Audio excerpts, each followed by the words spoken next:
Are the mysteries of the mock ball closed to you, viewers? Do you beat your head against the single wall jump? Have you taken Spore Spawn out so many times the two of you have a standing table at Olive Garden?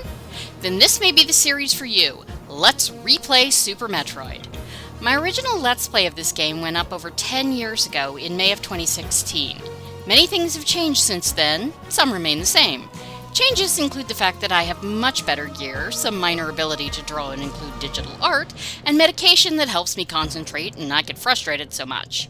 Things that have not changed? Well, I still have the reflexes of a dead fish. The original Let's Play made it a point to 100% the game without using sequence breaking or speedrunning tactics. I do not have the ability to time things finely enough to pull off things that the majority of the Metroid playing community find trivial. Honestly, I'm surprised I'm doing as well at Dread as I am, but God knows if I'll ever be able to beat it well enough to play it for you. I will be doing the same thing this time, hopefully with better performance and commentary. And maybe I'll even sub through the game and get the best ending, though I won't be holding my breath. The original Metroid was one of the first games I owned for the NES, right after Super Mario Bros. / Duck Hunt and The Legend of Zelda. I never finished it, and I never played Metroid 2 for Game Boy, but you can bet that as soon as Super Metroid came out in 1994, I was begging for it for Christmas. Or maybe I bought it for myself. That was 32 years ago. I don't remember. The game was difficult, but I loved it. Samus being known as a badass woman at the time definitely helped. This game laid the foundation for all the Metroidvania games I've loved and played since, and I definitely feel it's time to do it justice with my improved skills. So, come with me to Planet Zebes. Zebes? Screw it, we'll call it This Land. Or maybe Mother Brain's Grave. And let's replay Super Metroid. Hey guys, Penadaily here, and welcome to my new Let's Play project, Let's Replay Super Metroid. As you are aware, I'm sure, from all the intro, so we're just gonna get right into it. Alright. The last Metroid is in captivity. The galaxy is at peace. And that will last all of about 5 seconds. I first battled the Metroid on planet Zebes. It was there that I foiled the plans of the space pirate leader Mother Brain to use the creatures to attack galactic civilization. Metroid 1. Yeah, and of course nobody knows, because, voice acting was not really a thing. Nobody really knows how to pronounce the planet's name. But I tend to go with Zebes when I'm... mostly. I next fought the Metroids on their homeworld, SR-388. I completely eradicated them except for a larva, which after hatching followed me like a confused child. Yes, this is called imprinting. It happens with ducklings a lot. First thing you see after birth is you sort of assume that's what your species is. And that egg, by the way, is very much designed to look like the leathery egg in Aliens. And I personally delivered it to the Galactic Research Station at Ceres so scientists could study its energy-producing qualities. Note the lack of shoulder pads! The scientists' findings were astounding. They discovered that the powers of the Metroid might be harnessed for the good of civilization. Scree?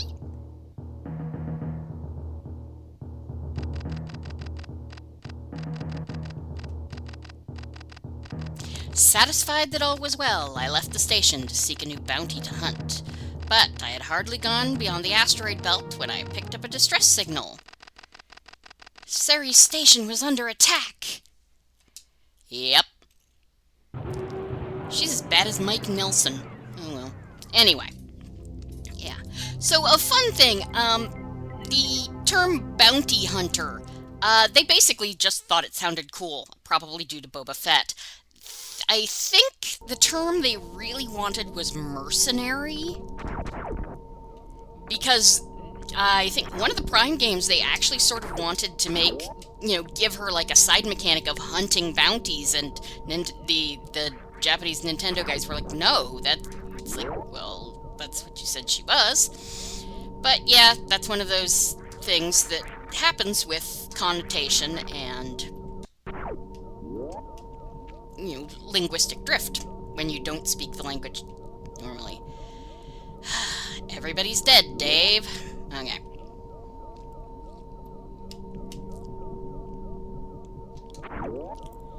So,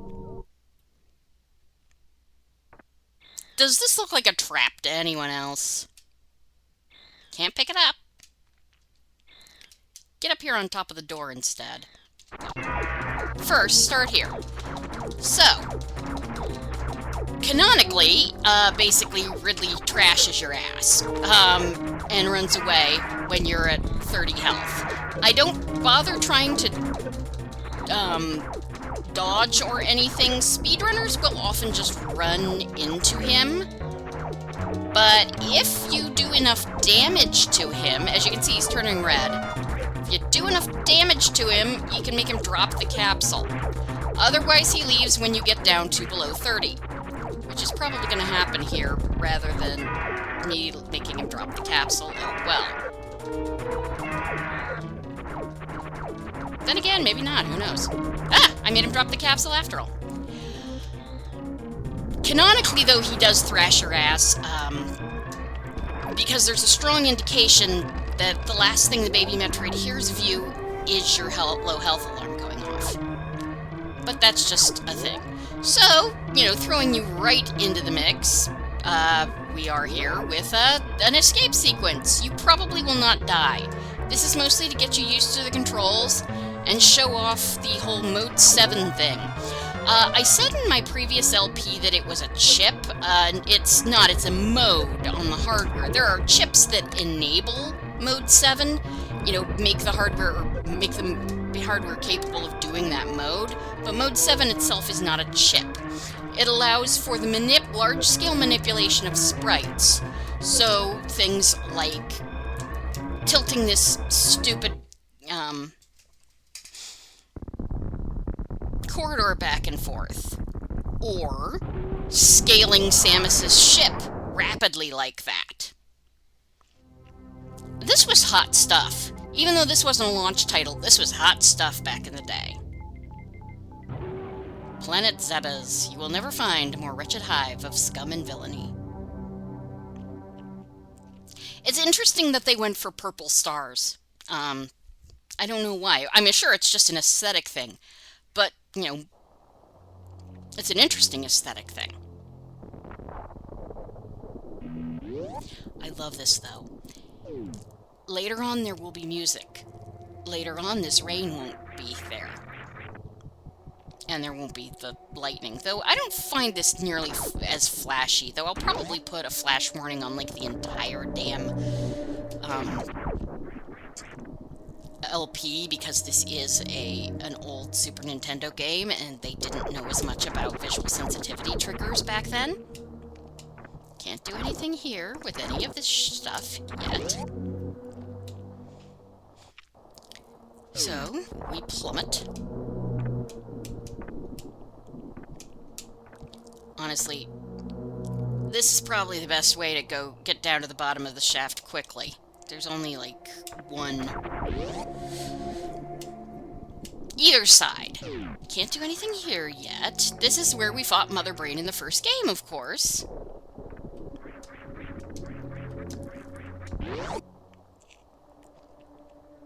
And we go down.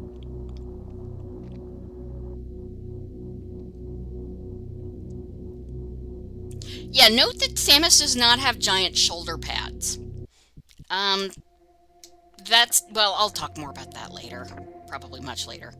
But there's some interesting, visual things that changed in Metroid 2, actually, because it was, of course, a Game Boy game. So now we have the morphing ball, referred to as the morph ball in pretty much every other game, except for the first one, where it was the Maru Mari. Which, Maru means round in Japanese. It is also, for some reason, a common part of ship names. That is why in Star Trek we have the Kobayashi Maru. And also in Godzilla, the TriStar Godzilla, there is the Kobayashi Maru.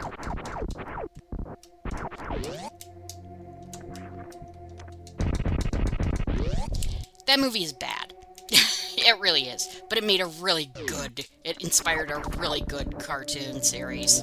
So I'm glad it existed. I really liked Godzilla, the series. Hell, still do.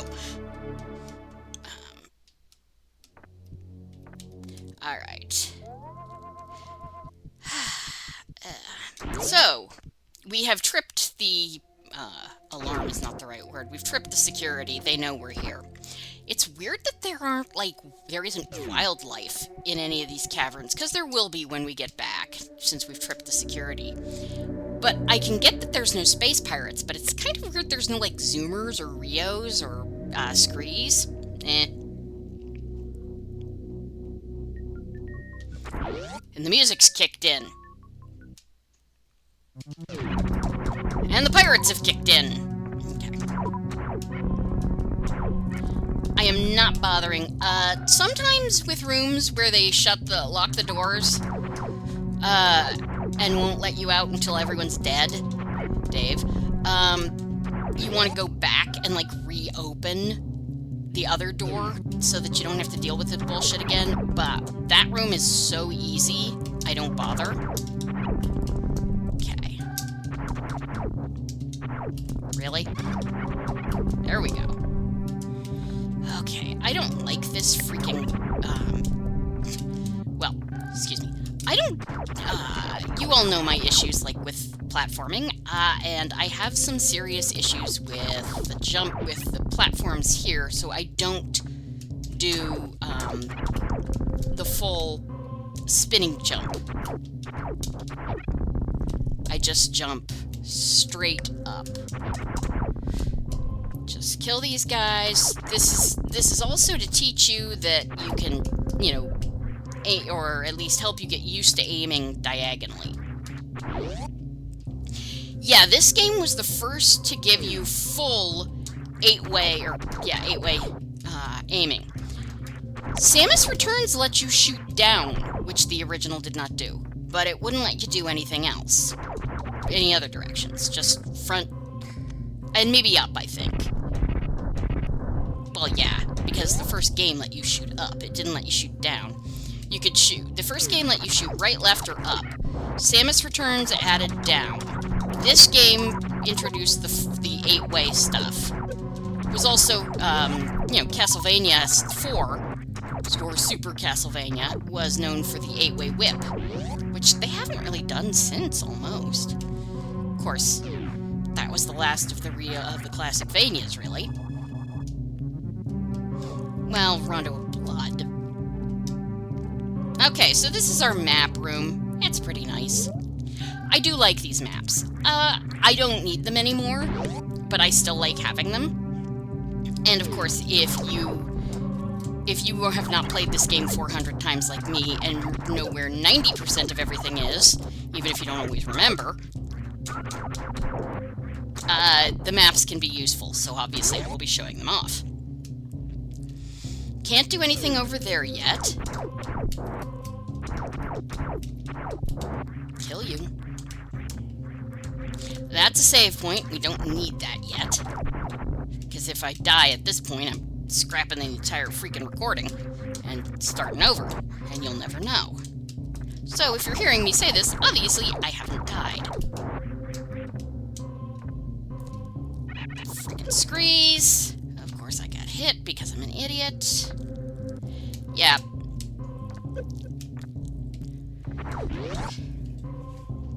So, as I said in my intro, I've learned a lot about myself. A lot has changed in the 10 years and change since I played this game for you guys the first time. And I have played it a few more times since then. I have medication. I have better equipment. And slightly better skills. Most of the time. I still cannot aim for shit, though. Alright, if you're really fast, I believe you can get out of here before that door closes, but you know me. Come on. Yes, meet the bomb Chorizo.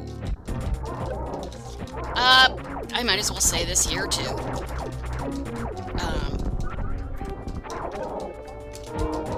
There we go. So, Chorizo, as a name, is a fan name, actually. I think, like, they finally wind up... they may or may not have wound up canonizing it, but it did have its origins as a fan name. See, the Japanese name for the Chozo is Chojinzoku. Literally translates to bird person race. However, Chojin is, when written with different kanji, well, with Cho is written with a different kanji, it can mean super, or ultra, or, you know, so it can mean superhuman. You can see the difference. There is Chojin Sentai Jetman, which is bird person Sentai Jetman, which is a Sentai series that is based very strongly on Gatchaman, and is, of course, one of the major inspirations for Featherman in Persona, in the Persona series.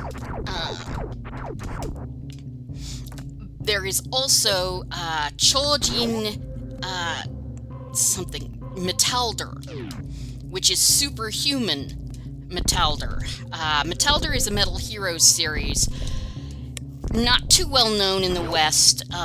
If you've ever watched VR Troopers, the first season's suit for Ryan Steele was taken from Metalder. And Saman's original intent was to just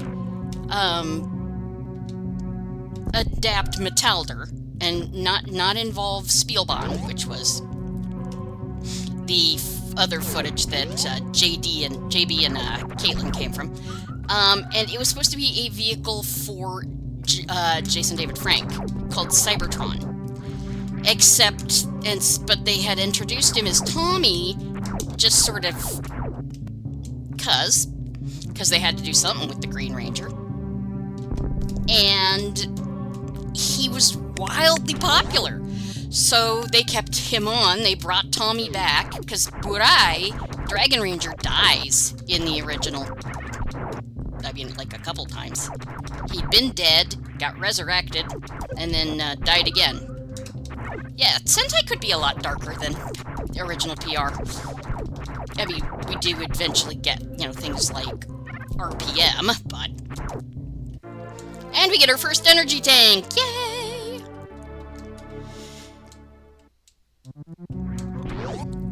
Yes, now I can face tank more shit. Okay, these assholes. Right now, the only thing you've got that will kill them is missiles. Luckily, they mostly give you missiles when you kill them. So that's good. So if we come here... Oh, right, by the way, you can run by pressing the B button. This will become important later and trip a shit ton of people up. So this is where we're gonna have to go for the end game. But first, we've got to kill those 4 assholes. Plus 3 other assholes who are standing in our way.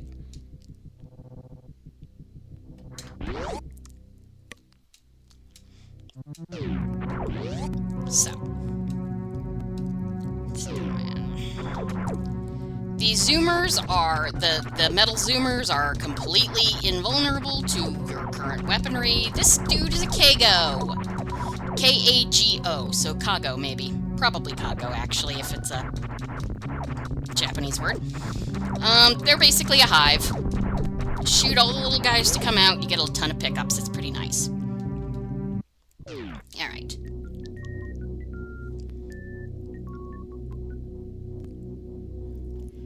Let's see. So, yeah, as I said, this game, well, in the time period, I have also come to terms with the fact that, you know, disabled gamer, and that is why I cannot do a lot of the sequence breaking that most people are like, oh yeah, the timing's not that hard to learn. It's like, yeah, I know, it's not that hard to learn, but I am unable to perform the inputs with consistent timing. I just literally cannot. My hands won't do that. You'll see, because there is some shit with the space jump. We get the Brinstar map. Brinstar has like 3 or 4 different themes for music, by the way, which is pretty cool. There's Blue Brinstar, that's where we were to start with, which is, of course, pretty much the original, a big part of, the Blue Brinstar is all taken from the original game. There's the original game's Brinstar.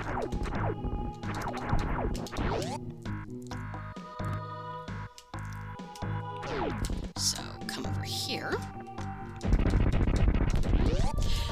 Now, there's some stuff in here we can't do, but you could do if you could if you could do a trick called the Mock Ball, which I still don't know how it's spelled.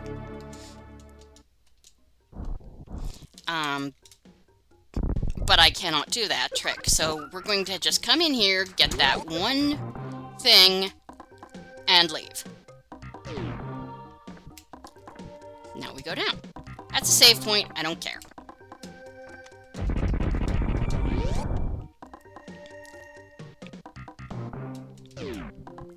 And now we have these guys. So, if you kill them, and you often will because they're right in your frickin' way, the lights go down. Okay. So you don't necessarily want to kill too many of them. Luckily,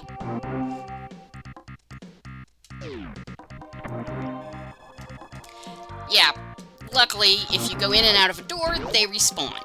So that's nice. And they can be pretty nice to, you can usually kill, like, 2 or 3, and still be able to see what's going on. And they're not the worst thing to grind for energy a lot of the time. That was a missile recharge station. They were actually introduced, I believe, in Samus Returns.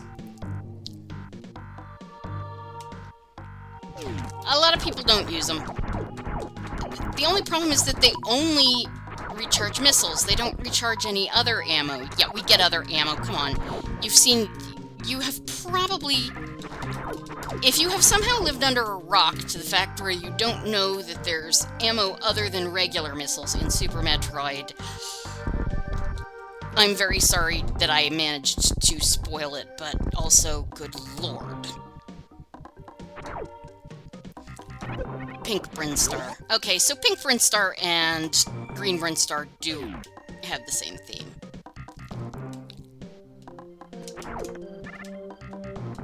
Can't do anything there. Yet. And obviously we can't do anything with that yellow door yet.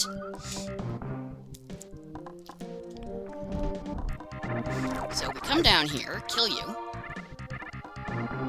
Ignore you.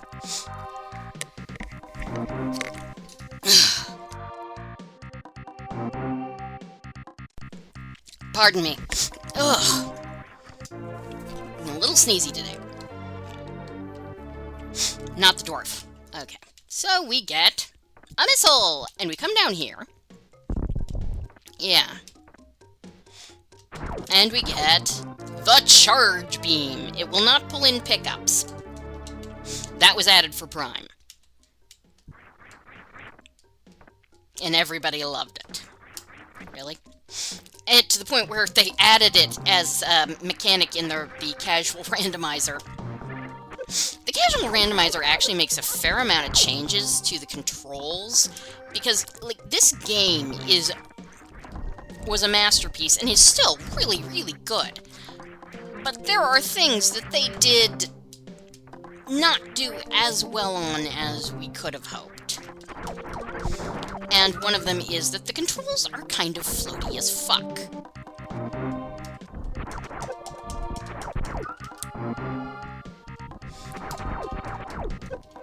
Alright. So what am I at? 23 minutes. Okay. There's a save point through there, but I don't think I'm gonna bother with it because we got a boss.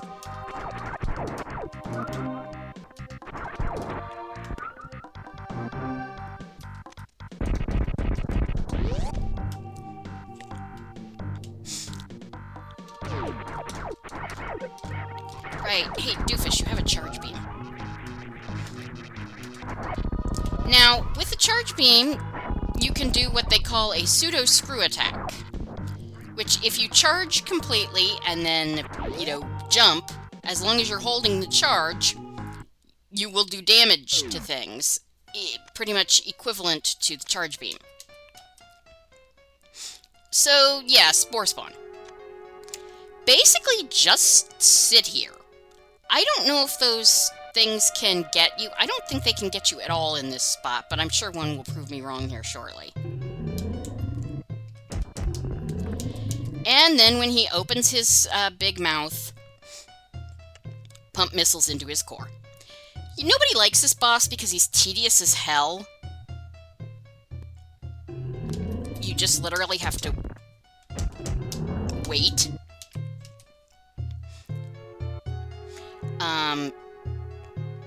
And sure, you can make it a little more interesting for yourself trying to avoid his spores, but that's not that... Damn it. Should have jumped up on the side. Oh well. And you can, of course, shoot the spores for health or for various pickups, health or missiles.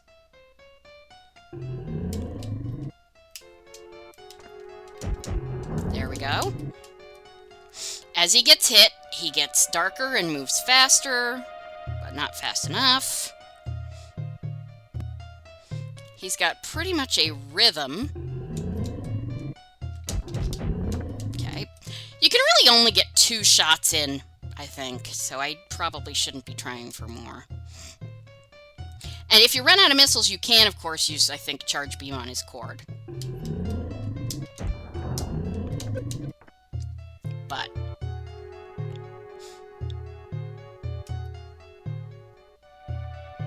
yeah, Spore Spawn is a pain, and a lot of people skip him. Speedrunners tend to skip him for, you know, good reason.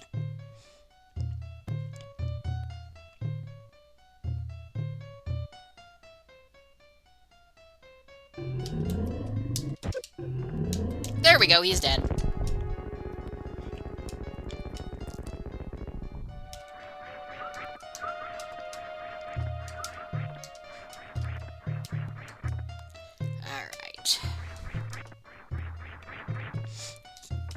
Yeah, this boss theme, this mini-boss theme is kind of eh. But we come here, we can refill on missiles if we want. And we plummet. Luckily, Samus has the same leg gear Chell does. And we get our super missile. Yeah. Super Metroid gets super missiles. So these will open green doors. They are equivalent to 5 regular missiles in terms of how hard they hit. So you can open a red door with one of these. Every other game makes red doors open with 1 missile. 1 regular missile. Because it just, you know... except for Fusion, of course, where, you know, your missiles just get frickin' upgraded. And you don't open doors with, and all the doors open with, you know.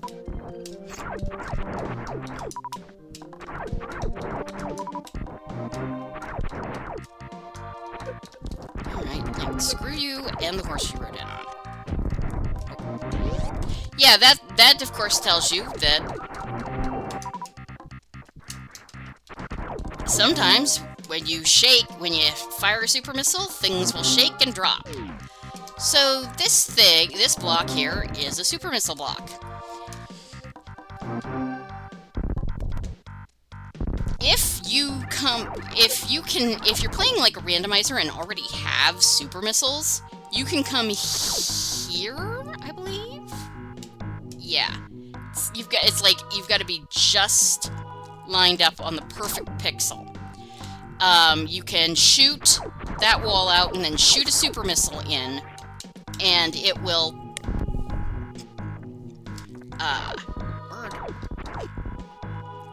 detonate and take out the super missile block. And then you can get the super missiles on the other side and not have to deal with Spore spawn. But, okay. There's some stuff in here that we cannot get right now, so I'm not bothering. I hate you. I really hate you guys. There we go. Okay. That's a beam gate. Blue means it will open with any type of beam, but it will only open if you can hit that light.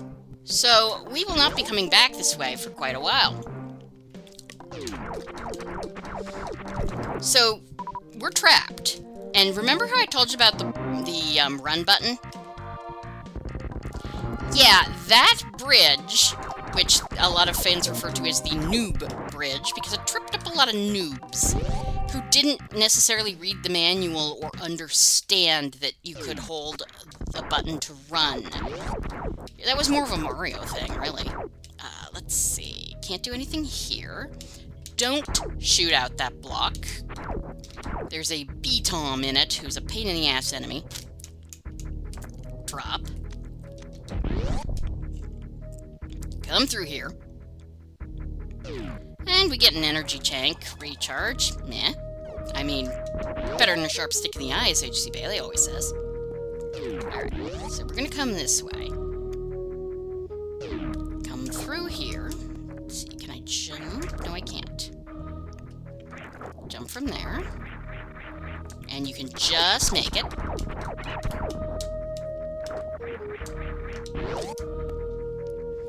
Come through here. Oh, this guy. Those things, by the way, are called cactars. C-A-C-T-A-R. The little cactus enemies from Final Fantasy are C-A-C-T-A-U-R. I just find that interesting. We'd have seen that in the attract mode, but... well... I'm impatient. So, we're gonna get on to, what is this place called? Norfair! We're gonna get the only stuff we can get here. And then I'm gonna save it, and we'll move on. Can't do anything through either of those doors, because this is Norfair, and the place is full of superheated rooms.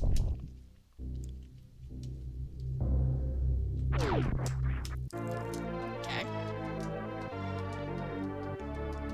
Alright.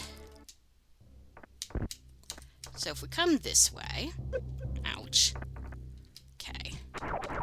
So I'm killing that guy. And before I go through this door, because I have killed that guy... oh, I'm not gonna bother then. Can't do that. I mean, you can. One of the speedrunner things is if you kill that guy fast enough... there. You can just shoot open the door, because you not have to kill him again. But we can't jump back up there, so high jump boots. These, quite obviously, give us the ability to jump higher.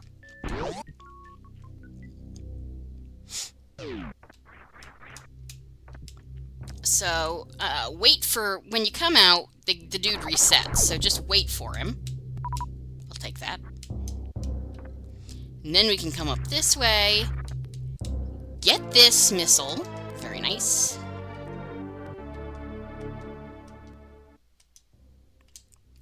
And jump. Bomb. Shoot. Come out. Come across the way. And we're going to save. Next time, we will take our high jump boots and go basically for our first true boss. So thank you guys for joining me for Let's Replay Super Metroid, and I will see you next time. Have a good evening. Goodbye.